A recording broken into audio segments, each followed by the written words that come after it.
Hi, it's Fion. I'm back. Day 2, living beyond breast cancer, life after breast cancer, and during. So, as my first video, I did just a rough draft of introducing myself and what I was going to start talking to you about. And today I'm going to reintroduce myself. I'm going to tell a story, and I'm going to share a little more in depth with you. Um, Welcome to life after and during breast cancer. Yes, you can still have life. You can choose to live. Um, as I stated before, all in your attitude. I was diagnosed in 2012 with stage 2A breast cancer in my right breast. I was 44 at the time. Uh, I was diagnosed July 24th, 2012, which happened to be my wedding anniversary. Talk about bummer. But that's okay. Because what the devil meant for bad, God turned around and made good. Anyone who knows me knows I have to put that in. I am not going to go without giving credit to my Heavenly Father who's up above. No, He didn't put it on me, but He allowed me to go through, and He went through it with me. I am not religious. I am into a relationship. So, with that being said, I'm going to share a little more of my journey with you with breast cancer, having gone through breast cancer. As I stated, I was 44 at the time, diagnosed July 24th, 2012. I went on to have a lumpectomy, which was August 30th, 2012. And then following that, I began chemotherapy, which it was Taxotere and Cytoxan. I had 4 rounds of those, and then following that, I began radiation, and then after radiation, I had a hysterectomy. That was a choice of mine.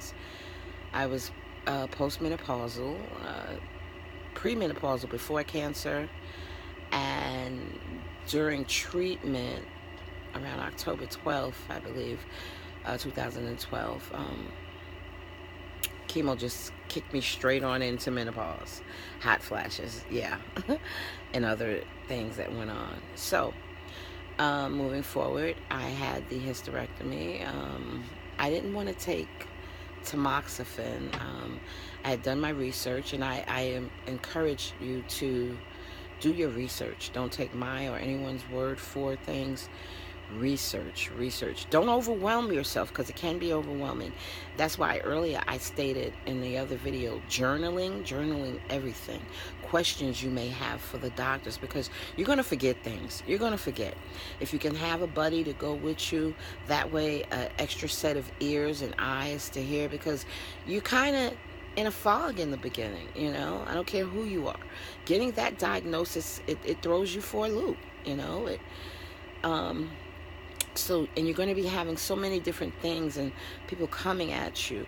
So I just say, breathe and have a sense of it's going to be okay. It's going to be okay. Either way, it is going to be okay. You can make it through. And I'm not saying there's not going to be rough days, because there are. I'm here to tell you there will be rough days. But in those rough days, to lean not to your own understanding and acknowledge your higher power that be. It helped me. It really, really helped me out a lot. When I was diagnosed, the nurse told me about a book. It's called When God and Cancer Meet, by Lynn Ebb, EIB, LYNN. Get the book, download it, read it. That book alone helped me so much with my diagnosis. And I began doing research, and that's why when I get back into the research part of it, you have to be careful what you see online, and because it can be overwhelming, it can be frightening, but you do your research. You have a buddy to help research with you, and you read and you come up with your own conclusion of things, and how you want to move forward, whichever way you choose to go as far as treatment goes. I also wanted to share with you the Breast Cancer Society Inc. Look them up. Very helpful. They sent me, this is old, but let's see, can I put a close up on this? This little pamphlet here helped me out a lot. It lists many different agencies that help you out during treatment, because it's pricey. It becomes, unfortunately, I was let go from my job. Yeah, let go from my job while I was in treatment. But that's okay, because when one door closes, many more open. Your whole thing is, as I said, your attitude. Your attitude. What else did I want to discuss with you? There's so much that I wanted to talk with you about, and you can ask me questions in the comments, and I will respond. You don't have to be alone. You're not alone. And if you're on Facebook, please sign up to Pink Sisters with Faith. As of lately, I try to post daily. I've been falling behind. I apologize. Let's blame chemo brain. We'll call it chemo brain or chemo fog, and that's real too. So let me back it up, because I got kind of ahead of myself. I just wanted to, let you know, especially if you're newly diagnosed, that you're not alone. There are so many of us out here that are willing to share our experiences, and no one experience is the same. They may be similar and major similarities, but we're individuals. And though I was diagnosed with evasive ductal carcinoma, you may be diagnosed with the same thing, but our makeup is different. So what works for me may not work for you. What works for you may not work for me. But one thing we do have in common, and that I can say works universally, is faith, and believing and knowing that there is something greater than what we're going through, even though we don't see it. And we just know to have that hope. Never give up hope. Never give up hope. And if you let people help you, I want to say that. Let people help you. If they're offering help, let them help you. You're going to need your rest. Hydration, yes, that's another thing. Water is your best friend. It helps flushes out the toxins that chemo, if that's the route you choose to, go.